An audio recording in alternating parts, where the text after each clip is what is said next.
plateforme de télésurveillance. Et ensuite, on aura le retour du docteur Febvre qui utilise et qui inclut des patients diabétiques dans les tables. Donc, la télésurveillance, comme on l'a dit, c'est un nouvel acte médical qui n'a pas pour but de remplacer le contact humain, de remplacer les consultations qu'on fait à l'heure actuelle et les hospitalisations, mais qui va vraiment venir en renfort dans le parcours de soins et qui va permettre de créer un lien entre le patient et son équipe médicale en dehors des consultations. Pour réaliser cet acte de télésurveillance, on va avoir besoin d'un support et d'un outil qui va être la plateforme de télésurveillance et qui va permettre, dans un premier temps, de collecter la donnée du patient quand il est chez lui, de la communiquer à son équipe médicale et ensuite de permettre au médecin et à son équipe médicale de guider le patient quand il est chez lui à distance. Après, ça c'est vraiment les fonctionnalités cœur de la télésurveillance, mais selon les solutions qui sont disponibles sur le marché, vous pourrez trouver d'autres fonctionnalités qui vont venir se greffer en plus. Et le cœur télésurveillance, c'est vraiment les 3 points qu'on voit cités ici.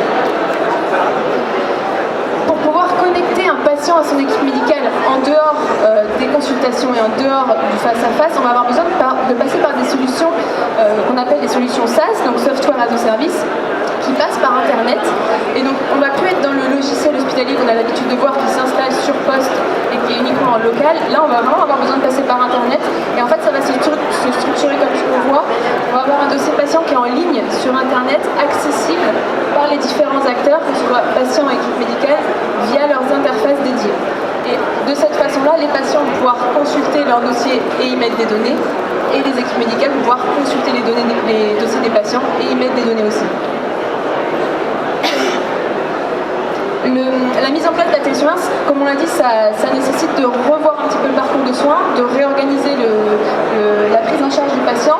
Et le fournisseur de la solution de télésurveillance est un nouvel acteur dans le parcours de soins qui va devoir prendre une place.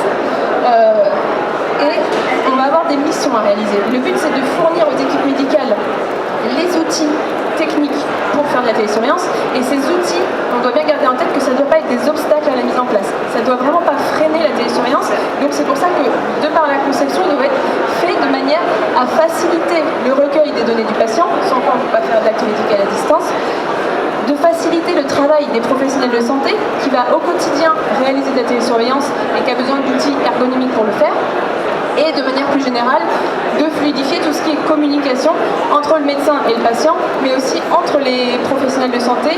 En général, il y a des équipes pluridisciplinaires qui travaillent dans ces cas-là et qui ont besoin d'une coordination et d'une communication facilitée entre eux. Ça peut être aussi entre l'hôpital et la ville et réunir plusieurs spécialités médicales.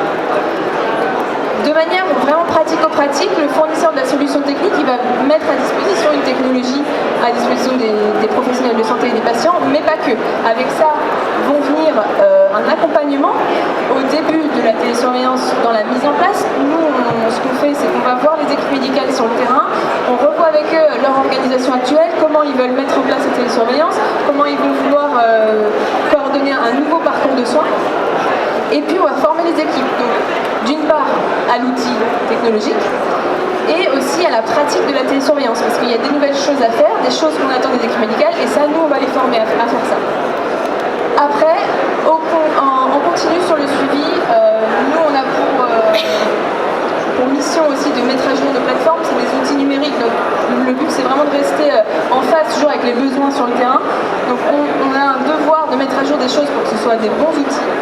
Et on va aussi du coup être en support, un accompagnement technique ou organisationnel des patients et des professionnels de santé. Donc on ne vous met pas juste à disposition dans les hôpitaux ou dans les cabinets les solutions techniques, on est vraiment là en renfort au début et en accompagnement sur toute la durée.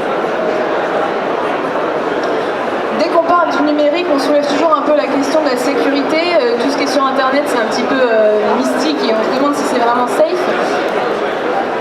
Il y a des conditions à respecter pour les plateformes numériques, notamment la plateforme de télésurveillance, des conditions au niveau de la CNIL, des conditions en termes d'hébergement des données de santé. Ça, les utilisateurs qui vont vouloir mettre en place la télésurveillance n'ont pas tellement besoin de s'en soucier parce que le ministère publie sur son site et met à jour régulièrement la liste des plateformes de télésurveillance qui permettent de réaliser la télésurveillance et qui sont conformes. Donc en fait, un professionnel de santé ou un centre qui voudrait mettre en place la télésurveillance et participer au programme étape, il a simplement à se référer à la liste et il sera sûr de tomber sur une solution qui est conforme. Donc en fait, vous tapez dans Google programme étape et vous tombez sur ce site-là, vous scrollez un petit peu, vous avez le lien avec la liste des plateformes qui sont conformes. Alors, il y a quelques démarches administratives à mettre en place pour participer au programme étape spécifiquement. Elles sont quand même relativement simples, sachant que le fournisseur de solutions les connaît par cœur, ces étapes-là, si je peux le dire, et accompagne les professionnels de santé pour les faire. Donc il y a une convention à passer entre l'établissement de santé et le fournisseur de la solution technique. Quand c'est bien fait, en général, on peut même le signer en ligne, donc c'est hyper rapide. Une déclaration d'activité de télésurveillance à faire à l'ARS, donc ça c'est un formulaire qui est un document type en fait, téléchargé sur le site, qui a envoyé à l'ARS, ça fait une page. Une déclaration CNIL qui est une démarche à faire en ligne qui prend 5 minutes. C'est pareil, le fournisseur de solutions techniques vous donne toutes les instructions qu'il faut faire et c'est assez rapide à faire. Et le dernier point, c'est s'assurer que la responsabilité civile professionnelle qui couvre les établissements et les professionnels de santé couvre bien l'activité de télésurveillance. Donc ça, en général, un appel à la RCP qui correspond et puis on peut s'assurer de ce point-là. Donc il y a 4 démarches qui sont au final relativement simples par rapport à ce qu'on avait l'habitude de voir quand on mettait en place des programmes de télémédecine. Et surtout, ce qui est intéressant là, c'est que le fournisseur de solutions techniques peut accompagner les équipes médicales parce qu'ils ont vraiment l'habitude de ces points-là. En termes de démarches administratives, on va dire, le médecin va aussi devoir faire 2 choses quand il va vouloir inclure un patient dans le programme étape pour le suivre en télésurveillance. Il va devoir faire d'abord une prescription. La télésurveillance médicale, ça se prescrit. La même chose pour l'accompagnement thérapeutique. Et on va devoir aussi prescrire la solution de télésurveillance. Le deuxième point, ça va être recueillir le consentement du patient pour être pris en charge dans le programme étape et pour être pris en charge par télésurveillance. Donc ça, selon les solutions qui sont utilisées, en général, on vous fournit tout ce qu'il faut et vous n'avez même pas besoin de vous soucier, ça vient avec le package de la solution technique, si on peut dire comme ça. En gros, ce qu'il faut retenir, c'est que le programme étape, c'est vraiment là pour expérimenter. Le but, c'est qu'on est hors du système d'appel d'offres de logiciels hospitaliers. Les solutions ne sont pas payantes pour les établissements de santé, donc en fait ce qu'on encourage c'est de tester. Vous avez totalement la possibilité de tester plusieurs solutions, d'en utiliser même plusieurs sur la durée. Il n'y a aucun engagement en termes de temps, en termes de nombre de patients à inclure, en termes vous n'êtes pas du tout engagé auprès d'une solution technique si vous voulez faire la télésurveillance sur le programme étape. Donc c'est vraiment libre. Le but, et nous ce qu'on a vu qui marche bien, c'est quand même de laisser les praticiens qui sont au quotidien à manipuler ces outils-là, les laisser tester et choisir parce qu'au final c'est ce qui va être un gage de succès en fait de la télésurveillance. Et donc je vais laisser la parole au Dr Favre. Merci.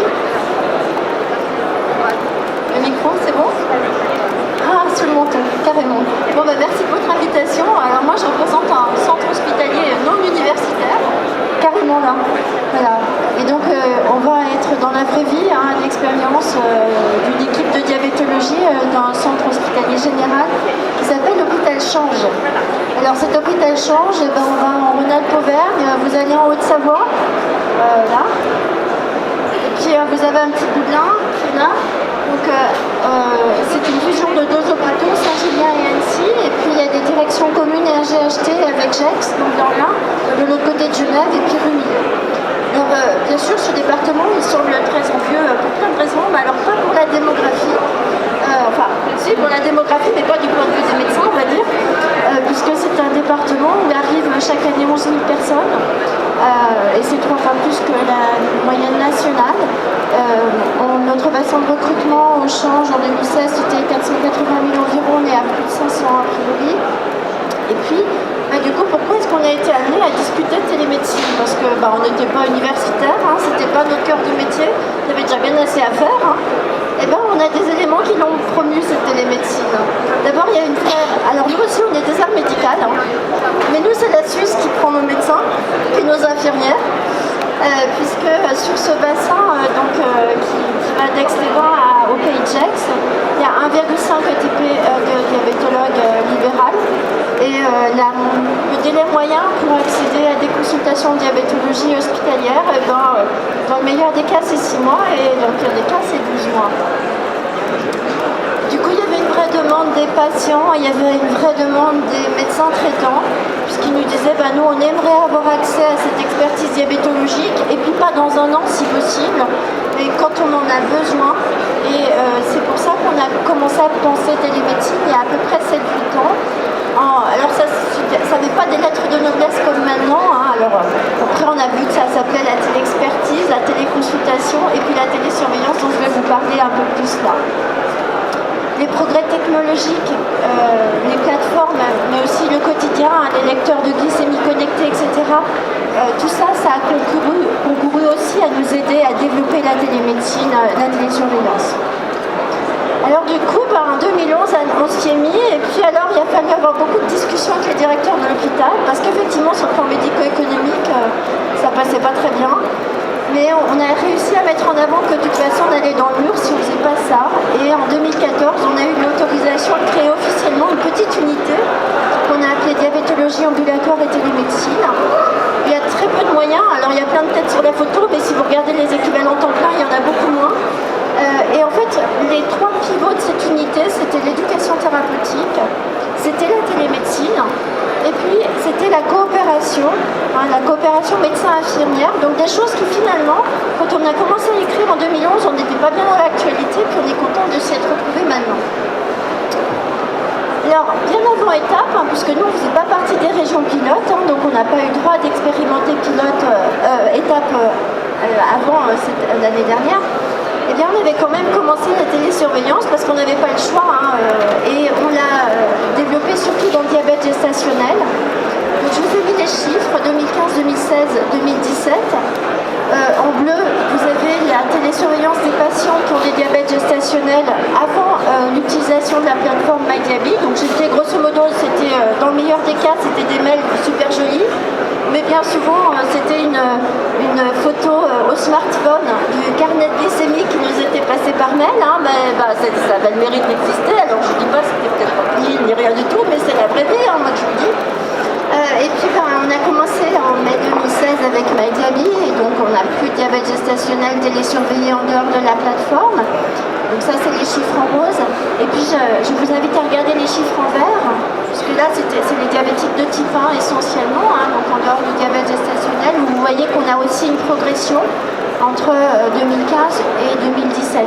Si on regarde ce qui se passe en 2017, enfin ce qui se passait en 2017 et ça n'a fait qu'augmenter, tous les jours ouvrés dans l'unité, il y a 30 actes de télésurveillance qui concernent le diabète gestationnel, et il y a 3 actes par jour qui concernent les patients diabétiques de type 1.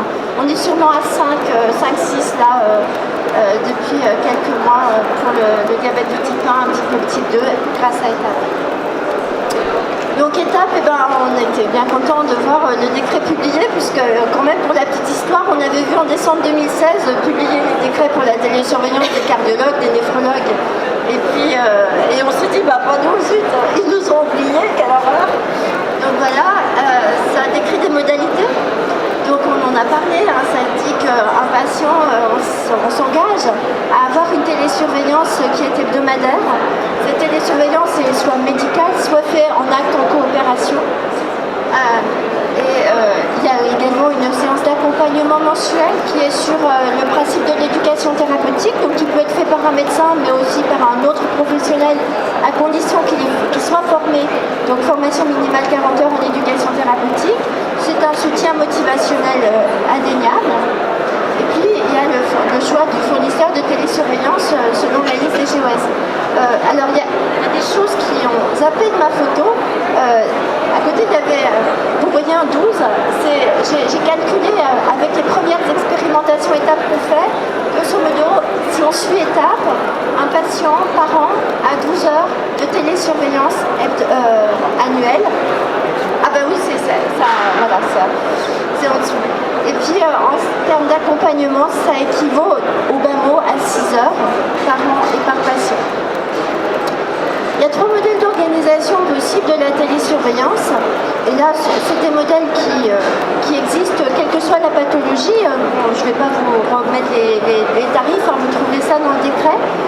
Donc en fait, il y a les 3 parties qu'on va appeler A, B ou C et ABC.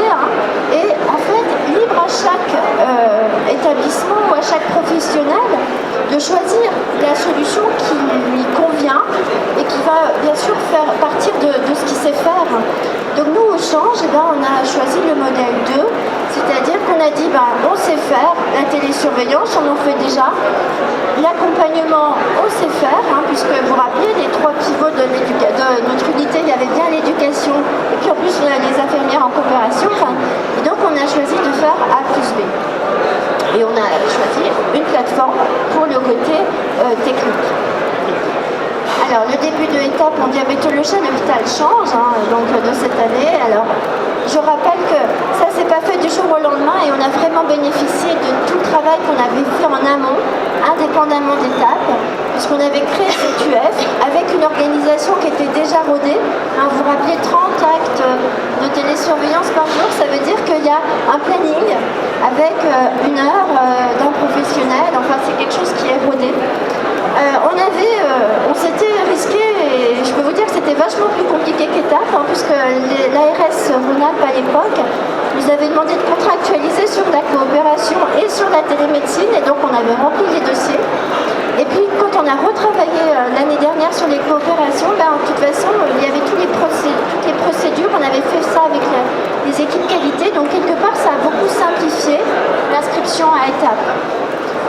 Donc du coup on a fait les démarches, on a aussi répondu à un appel à projet à TGOS où nous aussi on a eu la chance d'avoir un accompagnement. On a pu inscrire notre premier patient en mars 2018 et puis on va aller voir la caisse primaire parce que là ils sont encore pas très au fait, il faut qu'on aille voir un peu comment ça va se goupiller.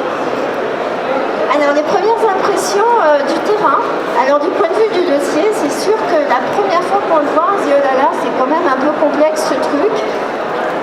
Et puis on a la chance de voir arriver des documents ressources, puisque au début on avait la NAP 2016, et puis il y a eu ce rapport, j'imagine c'est vous qui l'avez fait, vous vous retrouvez, mais n'empêche que ça aide. Et puis c'est vrai que sur l'ARS Rhône-Alpes Auvergne, mais je pense que c'est vrai dans toutes les ARS, on a eu des petites fiches pratiques qui nous disaient bien tout ce qu'il y avait, toutes les étapes à faire pour rentrer dans l'étape. Voilà. Et puis Anastasia en a parlé, vous avez compris qu'on avait choisi Magali comme solution et j'insiste, ça a bien été un choix.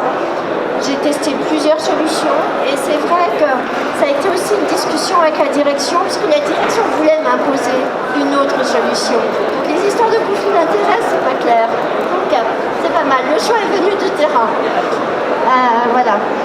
Donc, et c'est vrai que beaucoup de démarches ont été simplifiées. Alors, les premières impressions du point de vue des professionnels de santé, la télésurveillance en diabétologie, elle est techniquement très facile. On n'a jamais eu de bug informatique ou je sais pas quoi. MyDiaby c'est une solution simple et efficace. D'autres l'ont été aussi, puisqu'on en a testé. Donc c'est facile. Mais la télésurveillance en diabétologie est complexe parce qu'elle intègre de très nombreuses données. On récupère des glycémies, la mesure continue du glucose, on récupère des traitements d'insuline, on récupère des traitements de pompe à insuline. Et puis on regarde, on récupère qu'est-ce que le patient a mangé, qu'est-ce que le patient a fait, dans quel état émotionnel il était, est-ce qu'il a été malade, etc. Et c'est en ça que c'est très différent de la télésurveillance en cardiologie dont vous aviez parlé et qui la rend vraiment plus longue et moins attractive pour les directeurs d'établissement, c'est indéniable. La chose que je signalerais moi aussi, praticienne de terrain, c'est que la télésurveillance hebdomadaire, il est bien écrit, elle peut être faite en coopération. On a des infirmières qui marchent très très bien en coopération, mais n'empêche que là, actuellement, sur la télésurveillance du type 1, elles sont encore en compagnonnage parce que c'est vraiment quelque chose qui a un niveau de complexité supérieur. D'autres petites remarques, puisque je fais remonter ma vraie vie, j'en profite. Les contraintes d'étape en diabétologie, elles nous apparaissent aussi parfois comme des freins au développement d'étape. Je vous donne un exemple. J'ai une patiente que je télésurveille du coup hors étape, mais je la télésurveille de la même façon. J'ai pas pu l'inscrire dans étape parce qu'elle a toujours des hémoglobines supérieures à 8%, elle est type 1. Sauf que la dernière, elle était à 7-8%. Donc théoriquement, quelqu'un qui a 7-8% n'est plus incluable. Donc je vais travailler gratuitement pour cette patiente. Bon, ça va continuer, mais voilà. Et puis, ce qu'on fait aussi remonter, c'est que peut-être, et peut-être plus particulièrement en diabétologie, notre télésurveillance hebdomadaire, elle est aussi motivationnelle. C'est aussi une démarche d'accompagnement. Et parfois, quand on demande à l'infirmière avec qui on travaille de faire en plus la séance d'accompagnement telle qu'elle est décrite, le patient il dit mais attendez, déjà fait enfin, une espèce de redondance, donc peut-être à revoir spécifiquement pour la diabète. Puis j'avais quand même. Et puis le temps passé par les professionnels est tout à fait insuffisamment valorisé pour ce qui est de la diabétologie. Ça vous a pas échappé, hein, j'ai vu. Alors, vous avez parlé que des suivis de greffe. Je pense que vous avez eu la même discussion avec la diabéto, puisque par rapport aux heures que je vous avais listées tout à l'heure, grosso modo, ça fait travailler le diabétologue à moins de 20 euros de l'heure. Alors, les premières impressions du point de vue du patient, je ne peux pas vous donner les hémoglobines indiquées, puisque vous savez qu'il faut 3 mois pour pouvoir évaluer, et puis ce ne serait même pas très intéressant. En diabéto, on cherche toujours l'hémoglobine indiquée, mais ça ne veut pas dire grand-chose. Donc, je me suis dit, puisque je vais faire des copies d'écran de chat, et donc ça, c'était le début. Le premier patient. Bonjour, docteur, la messagerie fonctionne à merveille. Je vous ai dit, c'était techniquement simple. Merci pour les encouragements. J'ai noté la consigne. Bonne journée. Encouragement, c'est-à-dire que j'étais bien déjà motivationnelle dans mon accompagnement. Enfin, je faisais déjà l'accompagnement alors que c'était de la télésurveillance. Donc, vous voyez ce lien. Et puis alors, la dernière, j'aime bien. Et à un moment, il me met finalement, je suis un vrai enfant gâté. C'est-à-dire que les patients, ils ont tellement galéré pour aller à la consultation, pour avoir de l'expertise de diabéto. Vous imaginez bien, nous, en hiver, ils traversent les montagnes, ils font 100 km dans la neige, ils arrivent presque en raquette. Mais bon, non, ils apprécient vraiment. Et puis une autre, par rapport à mes collègues, puisque c'est quelque chose qu'on a débuté il y a très longtemps, la télésurveillance, et souvent mes collègues ils disent non mais attends Sandrine, ce que tu fais c'est nul, c'est pas humain, il n'y a que le face-face qui est humain. Alors, est-ce que c'est vrai? Je vous donne un exemple tout à fait récent, copie d'écran. Samedi matin, j'étais dans mon bureau. Je fais ma télésurveillance, voilà. Et je vois un message. Donc le patient peut importer des documents. C'est-à-dire qu'il importe ses glycémies, c'est pourquoi je le suis, mais il importe aussi des documents, ça peut être un bilan médical ou je sais pas quoi. Et là c'est une patiente dont je savais qu'elle était en vacances en Australie. Donc déjà pour la petite histoire, je l'ai raconté à Anastasia, c'est que je voyais devant mes yeux des glycémies de 16 heures, alors que dans mon bureau il était 8 heures. Donc j'avais l'impression d'être surhumaine en disant je vois les glycémies dans le temps. Donc ça c'était déjà une première satisfaction parce que c'est la première fois que ça m'arrivait quand même. Puisque d'habitude même si nous les transmettent, on n'a pas ce décalage horaire. Et puis je dis quand même, je vais quand même ouvrir ce qu'elle me fait passer. Qu'est-ce que j'ai vu? Elle me faisait passer une photo d'un kangourou. Donc pour moi la télémédecine, et on l'a vraiment expérimenté dans la diabète gestationnelle, c'est tout sauf de la dépersonnalisation. Au contraire, c'est du vrai lien humain. Il faut bien comprendre qu'il y a une désertification, il y a une pénurie médicale telle que les gens ils galèrent pour avoir ce lien, ils sont contents d'avoir celui-ci. Donc en conclusion, les forces de télésurveillance, je crois qu'on était un peu d'accord tous, c'est simple techniquement, ça correspond à des besoins du patient, c'est indispensable dans plein d'endroits en France du fait de la démographie.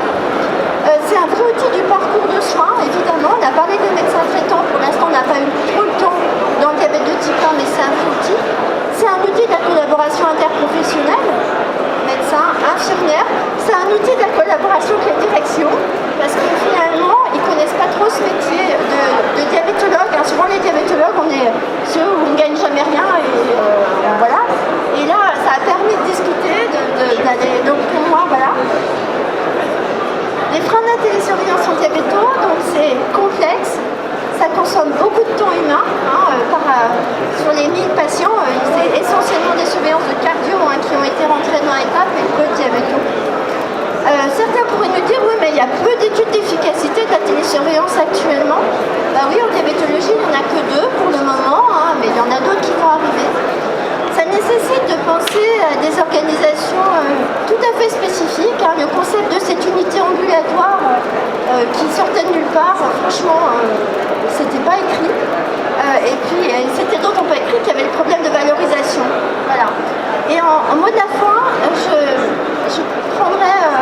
Pierre Benamou, c'est un patron de Grenoble qui a été mon patron, qui était mon assistant, qui est aussi responsable de la télémédecine dans la Société française de diabéto.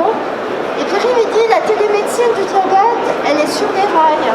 Et je trouve qu'elle étape, ça nous permet de monter plus dans ce train, parce que ça la reconnaît. Et puis, pour ceux qui disent « ouais, mais c'est vachement compliqué, etc. », moi, ce que je pense, c'est que si nous, professionnels de santé, on s'en empare pas, alors il y en a d'autres qui vont s'en emparer, hein, les GAFA, ou je sais pas comment on dit, etc. Enfin, dans tous les cas, voilà. Donc, c'est humain, ça fait du lien, et il faut que ça reste un vrai soin. Voilà. Merci.